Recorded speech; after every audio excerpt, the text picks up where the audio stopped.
Selamat pagi anak-anak. Bagaimanakah kabarnya hari ini? Semoga dalam keadaan sehat dan berbahagia semuanya.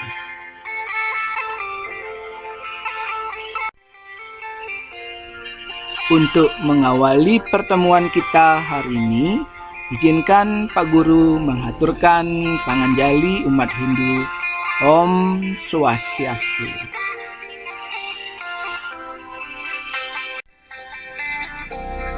Om Awignamastu Namo Sudam.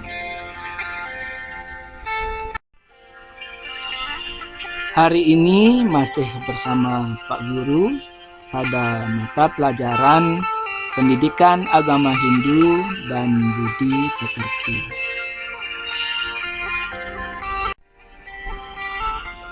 Pelajaran Pendidikan Agama Hindu dan Budi Pekerti kelas 5 semester 1 tahun pelajaran 2024-2025 dengan menerapkan kurikulum Merdeka di SD nomor 9 Benoa.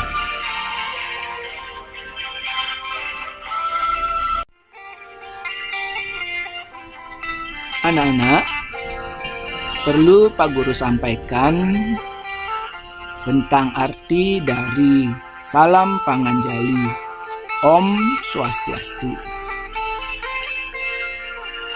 Om Swastiastu berarti semoga selamat atas karunia Ida Sang Hyang Widi Wasa, dan Om Awignamastu Namo Sudam berarti semoga tiada hal yang merintangi dan semoga berhasil.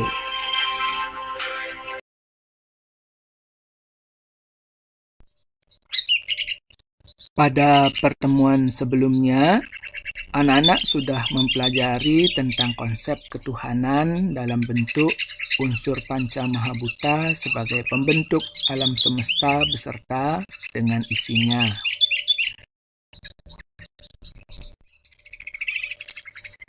Nah, pada pertemuan hari ini, anak-anak akan mempelajari tentang catur asrama.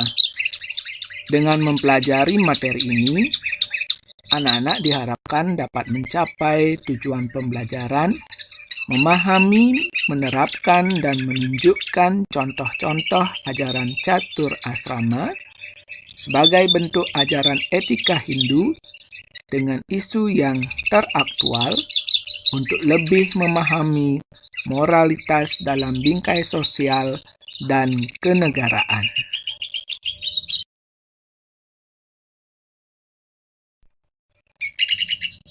Pada kesempatan ini akan dijelaskan tentang 1.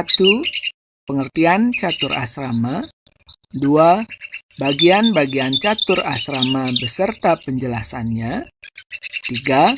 Contoh-contoh kegiatan yang berhubungan dengan catur asrama dalam kehidupan sehari-hari.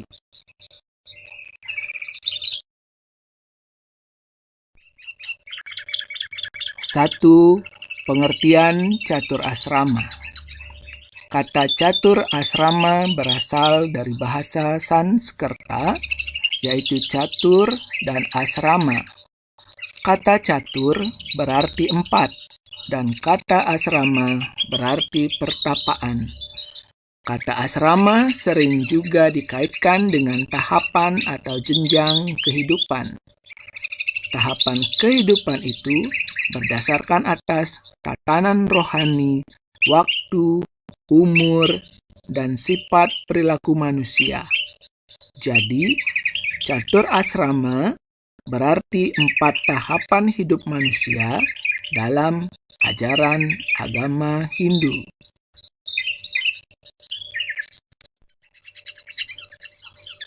Tatanan itu mendukung perkembangan rohani seseorang. Perkembangan rohani berproses mulai dari bayi, muda, dewasa, sampai tua. Tahapan-tahapan kehidupan yang diajarkan dalam sastra agama hendaknya kita jalani dan wajib diikuti secara tekun agar kebahagiaan dan kesejahteraan hidup dapat tercapai.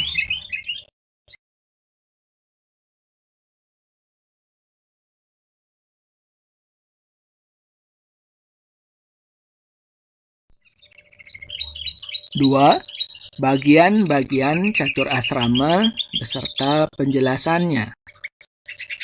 Catur asrama terbagi ke dalam 4 bagian, yaitu Brahmacari asrama, Garhasta asrama, Wanaprastha asrama, dan Biksuka atau Sannyasin asrama. Masing-masing bagian tersebut dalam pelaksanaannya secara bertahap memiliki kurun waktu yang berbeda-beda.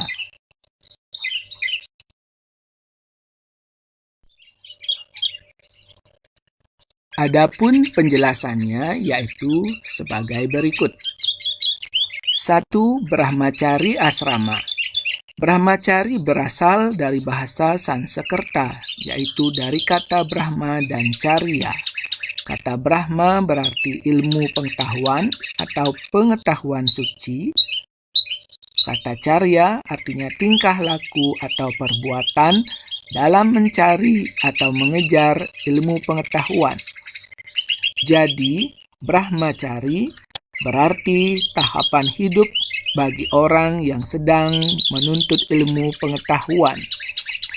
Brahmacari atau Brahmacarya dikenal juga dengan istilah aguron-guron atau asewaka guru.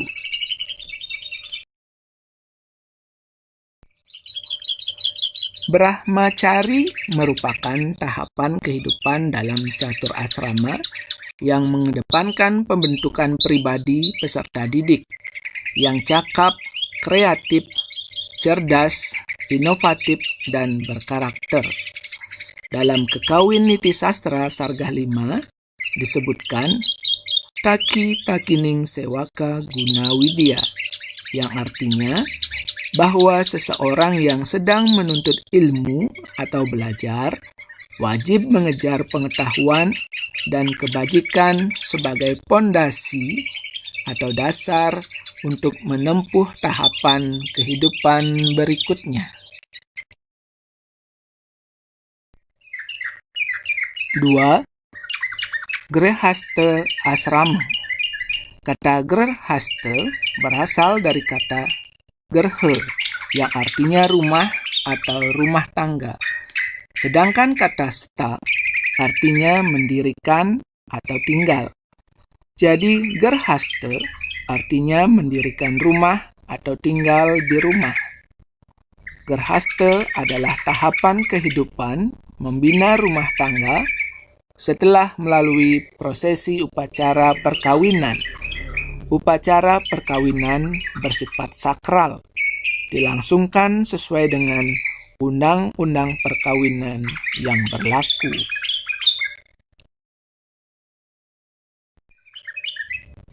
Oleh karena itu, orang yang sudah gerhasta sebaiknya tinggal di rumah tersendiri atau membangun rumah bagi keluarga mereka sendiri. Membina rumah tangga secara mandiri. Ikrar perkawinan merupakan janji suci, ikatan lahir batin sebagai pasangan suami istri untuk melanjutkan keturunan dan melaksanakan tugasnya sebagai anggota masyarakat serta melaksanakan ajaran agama. Dalam membina perkawinan pada masa gerhasta harus diupayakan untuk menghindari terjadinya perceraian.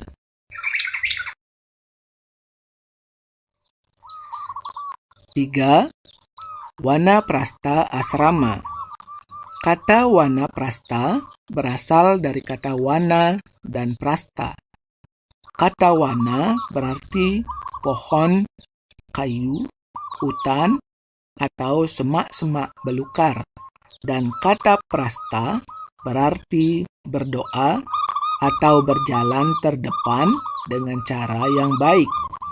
Dengan demikian, wanaprastha berarti keadaan manusia yang sedang berada di tengah hutan yang penuh pohon atau semak belukar, mengundurkan atau mengasingkan diri dari hasrat keduniawian agar jauh dari dunia ramai yang penuh akan kesenangan.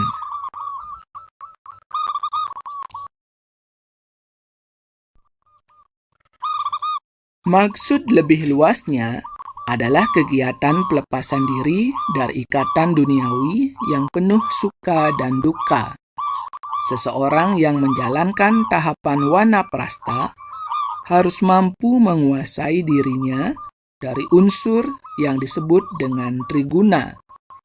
Unsur triguna yang harus dihindari utamanya guna rajas, berupa ego, ambisius, serta agresif. Dan guna yang disebut tamas, yaitu malas, lamban, dan bodoh. Serta mengutamakan unsur satwam, yaitu tulus, tenang, baik, dan bijaksana, sehingga mendapatkan berkah yang widiwasa.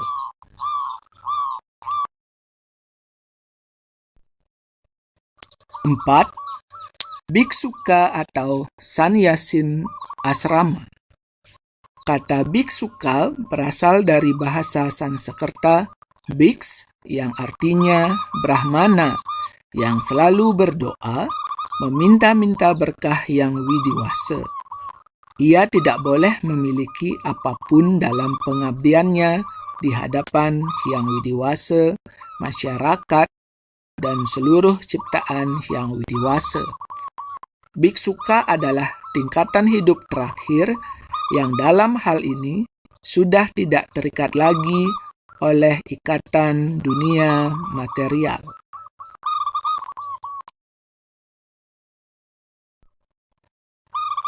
Seorang biksuka hanya mengabdikan diri kepada yang widiwasa.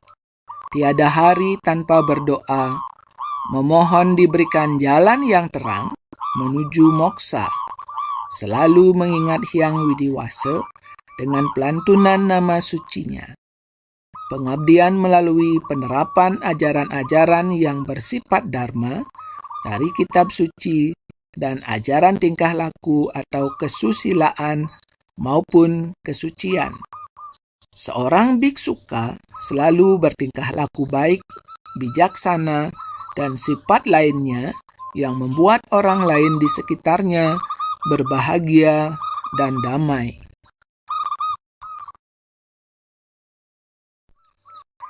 Tiga, contoh-contoh kegiatan yang berhubungan dengan catur asrama dalam kehidupan sehari-hari.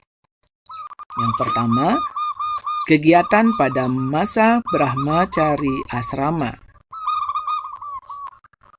Ada sembahyang sebelum berangkat ke sekolah, belajar dengan giat atau rajin sekolah, menjalankan ajaran agama atau membaca kitab suci, buku-buku suci, meminta bimbingan guru, membantu pekerjaan orang tua di rumah, mengikuti les pelajaran, mengikuti kegiatan ekstrakurikuler.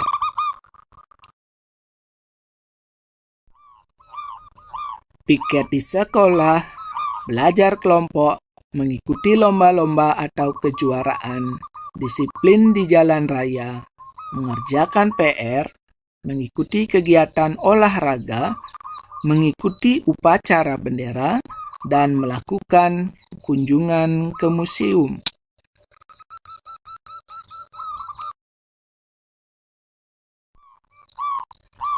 Kegiatan pada masa Grahastha asrama, misalnya sembahyang setiap hari, bekerja mencari nafkah, menjalankan ajaran agama atau membaca kitab suci, buku-buku suci, membangun rumah, melahirkan anak atau melanjutkan keturunan, mengikuti kegiatan di masyarakat, melaksanakan upacara manusayatnya untuk anak-anaknya.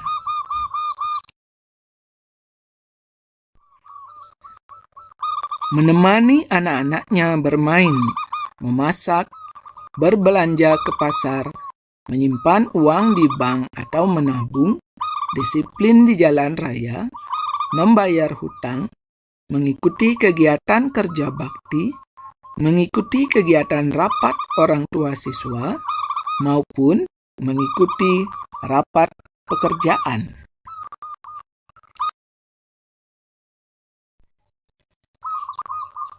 Yang ketiga, kegiatan pada masa wanaprastha asrama, misalnya sembahyang setiap hari, melakukan bersih-bersih di lingkungan rumah, membaca kitab suci atau buku-buku suci, menemani cucu bermain, menjaga rumah, mengikuti senam lansia atau lanjut usia, berjalan kaki di pagi hari atau olahraga, menghibur diri dengan menonton TV, mendengarkan radio, dan bernyanyi.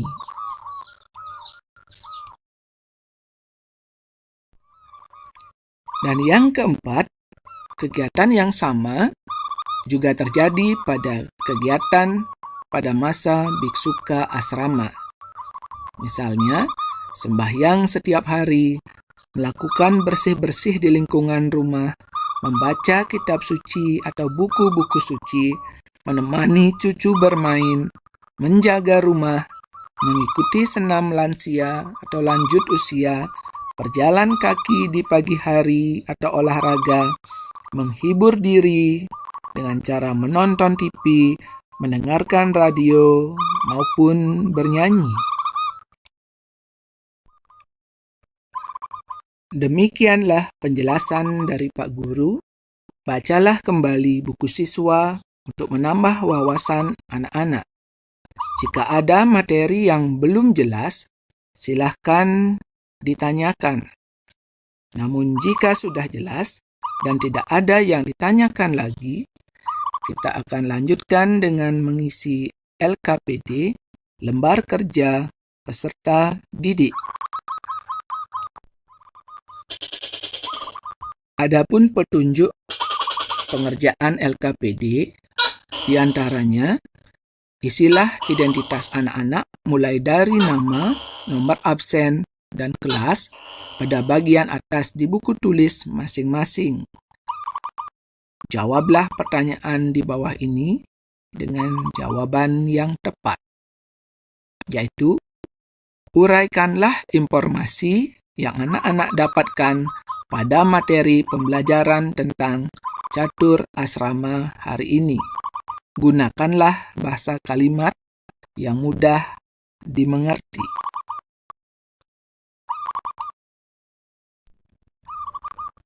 Berdasarkan penjelasan-penjelasan tadi, kesimpulan pada pembelajaran hari ini, yang pertama, pengertian catur asrama. Kata catur asrama berasal dari bahasa Sanskerta, yaitu catur dan asrama. Kata catur yang berarti 4 dan kata asrama yang berarti pertapaan. Kata asrama sering juga dikaitkan dengan tahapan atau jenjang kehidupan. Jadi, catur asrama berarti 4 tahapan hidup manusia dalam ajaran agama Hindu.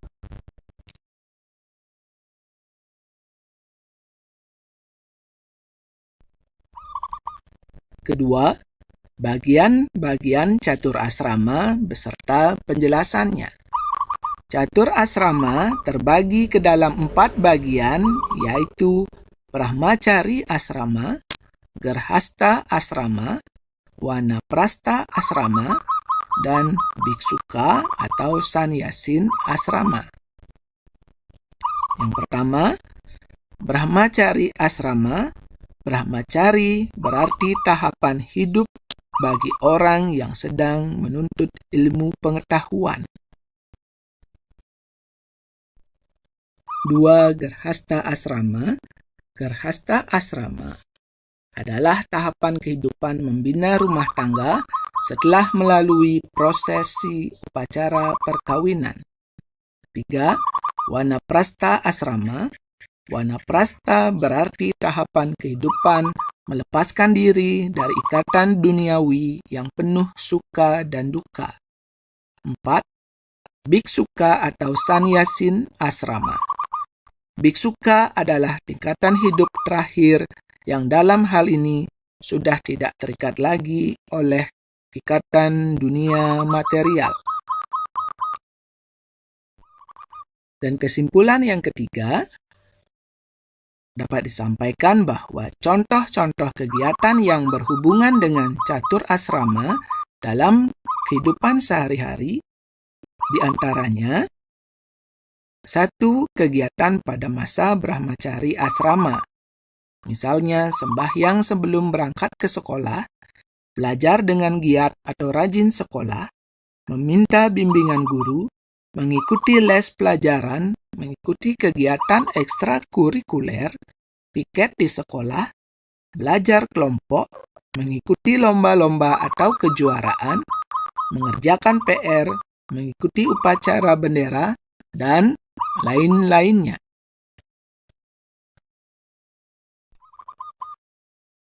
Kegiatan pada masa Gerhasta asrama, misalnya, sembahyang setiap hari, bekerja mencari nafkah, menjalankan ajaran agama, membaca kitab suci atau buku-buku suci, membangun rumah, melahirkan anak atau melanjutkan keturunan, mengikuti kegiatan di masyarakat, melaksanakan upacara manusianya untuk anak-anaknya, dan lain-lainnya.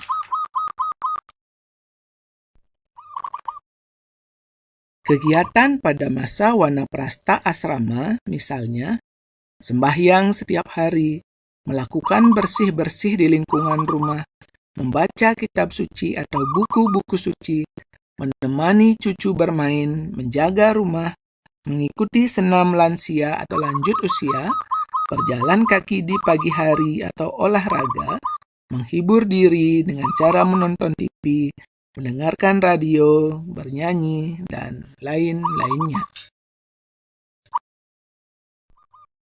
Dan kegiatan pada masa biksuka asrama, misalnya, sembahyang setiap hari, melakukan bersih-bersih di lingkungan rumah, membaca kitab suci atau buku-buku suci, menemani cucu bermain, menjaga rumah, mengikuti senam lansia atau lanjut usia, berjalan kaki di pagi hari atau olahraga, menghibur diri dengan cara menonton TV, mendengarkan radio, bernyanyi, dan lain-lainnya.